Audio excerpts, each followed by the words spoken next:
कंस मामा की 10 खास बातें जानेंगे तो चौंक जाएंगे। भगवान श्री कृष्ण के मामा का नाम था कंस। यह कंस न तो राक्षस, न ही असुर और न ही दानव था। सभी जानते हैं कि कंस के बारे में यह भविष्यवाणी कही गई थी कि उनकी बहन देव का एक पुत्र ही उसे मारेगा। बस इसी भविष्यवाणी के कारण वह दहशत में रहने लायक था। एक कंस अपने पूर्व जन्म में कालनेमी नामक असुर था जिसे भगवान विष्णु ने मारा था। कालनेमी विरोचन का पुत्र था। देवासुर संग्राम में कालनेमी ने भगवान हरि पर अपने सिंह पर बैठे ही बैठे बड़े वेग से त्रिशूल चलाया, पर हरि ने उस त्रिशूल को पकड़ लिया और उसी से उसको तथा उसके वाहन को मार डाला। अन्य कथा अनुसार युद्ध में उसने अनेक प्रकार की माया फैलाई और ब्रह्मास्त्र का प्रयोग किया। वह तारकामय में हरि के चक्र में मारा गया। 2 कालनेमी ने कंस के रूप में उग्रसेन के यहाँ जन्म लिया। कंस शूरसेन जनपद के राजा अंधकवृष ने संघ के गण मुख्य उग्रसेन का पुत्र और भगवान कृष्ण का मामा था। अंधक, अहीर, भोज, स्तवत्ता, गौर आदि 106 कुलों को दो मिलाकर उस काल में यादव गणराज्य कहा जाता था। उग्रसेन यदुवंशीय राजा आहुक के पुत्र थे। इनके 9 पुत्र और 5 पुत्रियां थीं। कंस भाइयों में सबसे बड़ा था। उग्रसेन की अन्य पुत्रियां वसुदेव के छोटे भाइयों से ब्याही गई थीं। उग्रसेन की माता काशीराज की पुत्री काश्या थीं, जिनके देवक और उग्रसेन 2 पुत्र थे।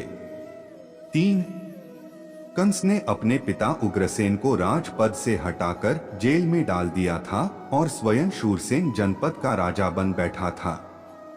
शूरसेन जनपद के अंतर्गत ही मथुरा आता है। कंस के काका शूरसेन का मथुरा पर राज था। कंस ने मथुरा को डोट भी अपने शासन के अधीन कर लिया था और वह प्रजा को अनेक प्रकार से पीड़ित करने लगा।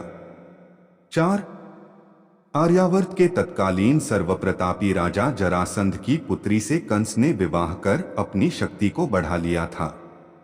जरासंध पौरव वंश का था और मगध के विशाल साम्राज्य का शासक था। कंस को जरासंध ने अस्ति और प्राप्ति नामक अपनी 2 लड़कियां ब्याह दी थीं। इस प्रकार दोनों में घनिष्ठ संबंध बन गया था। 5 चेदी के यादव वंशी राजा शिशुपाल को भी जरासंध ने अपना गहरा मित्र बना लिया। यह शिशुपाल भगवान श्री कृष्ण की बुआ का लड़का था और इसकी आस्था भी कंस के प्रति थी। कंस ने उत्तर पश्चिम में कुरुराज दुर्योधन को भी अपना सहायक बना रखा था। जरासंध के कारण पूर्वोत्तर की ओर असम के राजा भगदंत से भी उसने मित्रता जोड़ रखी थी। 6 कंस के काका शूरसेन का मथुरा पर राज था और शूरसेन के पुत्र वसुदेव का विवाह कंस की बहन देवकी से हुआ था। श्री कृष्ण के पिता का नाम वसुदेव और माता का नाम देवकी था। जन्म के पश्चात उनका पालन पोषण नंद बाबा और यशोदा माता के द्वारा हुआ। वसुदेव यादव के पिता का नाम राजा सूरसेन था तथा बाबा नंद यादव के पिता का नाम राजा पार्जन्य था। नंद बाबा पार्जन्य के 9 पुत्रों में से तीसरे पुत्र थे। सूरसेन और पार्जन्य दोनों सगे भाई थे। सूरसेन जी और पार्जन्य जी के पिताजी का नाम था महाराज देवमीढ़।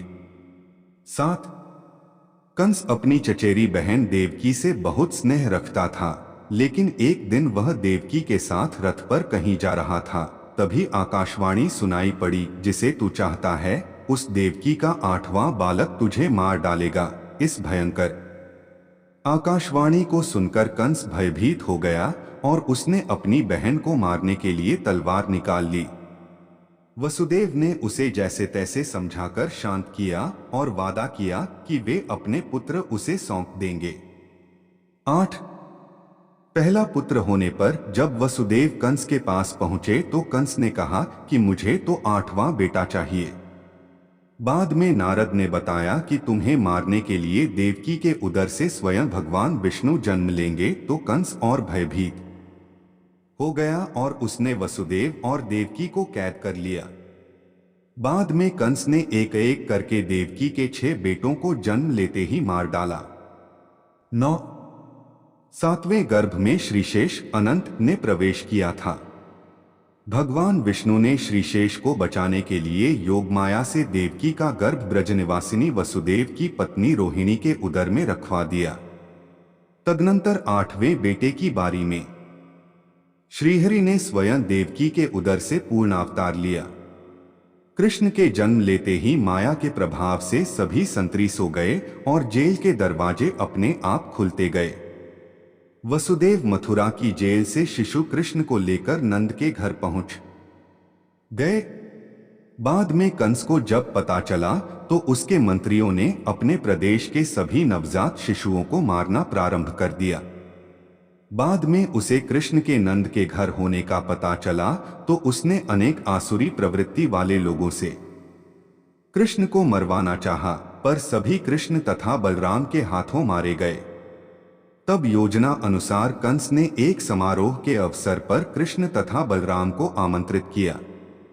वह वहीं पर कृष्ण को मारना चाहता था, किंतु कृष्ण ने उस समारोह में कंस को बालों से पकड़कर उसकी गद्दी से खींचकर उसे भूमि पर पटक दिया और इसके बाद उसका वध कर दिया। कंस को मारने के बाद देवकी तथा वसुदेव को मुक्त किया और उन्होंने माता पिता के चरणों में वंदना की। 10 कंस का वध करने के पश्चात कृष्ण और बलदेव ने कंस के पिता उग्रसेन को पुनः राजा बना दिया। उग्रसेन के 9 पुत्र थे, उनमें कंस ज्येष्ठ था। उनके नाम हैं न्यग्रोध, सुनामा, कंक, शंकु, अजभू, राष्ट्रपाल, युद्धमुष्टि और सुमुष्टिद। उनके कंसा, कसवती, सतंतु, राष्ट्रपाली और कंका नाम की 5 बहनें थीं। अपनी संतानों सहित उग्रसेन को कुरुवंश में उत्पन्न हुए कहे जाते हैं और उन्होंने ब्रजनाभ के शासन संभालने के पूर्व तक राज किया। 11 भारत में ऐसे कई गांव हैं जहां पर कंस की पूजा होती है। लखनऊ से हरदोई जाते वक्त मार्ग में कंस की एक प्रतिमा मिलती है। इसके आसपास के स्थानों में कंस की पूजा करने का प्रचलन है। उड़ीसा में कंस महोत्सव होता है। यहां धनु यात्रा निकलती है। कंस का दरबार सजता है और 11 दिन के लिए कंस उड़ीसा का राजा होता है। कंस बने इस पात्र की इतनी चलती है कि यह राज्य के मुख्यमंत्री को भी इन 11 दिनों में तलब कर सकता है। कहते हैं कि कंस के राज्य में जनता प्रताड़ित जरूर थी, लेकिन सभी अनुशासन में रहती थी और उन्हें सभी तरह की सुविधाएं भी उपलब्ध थी।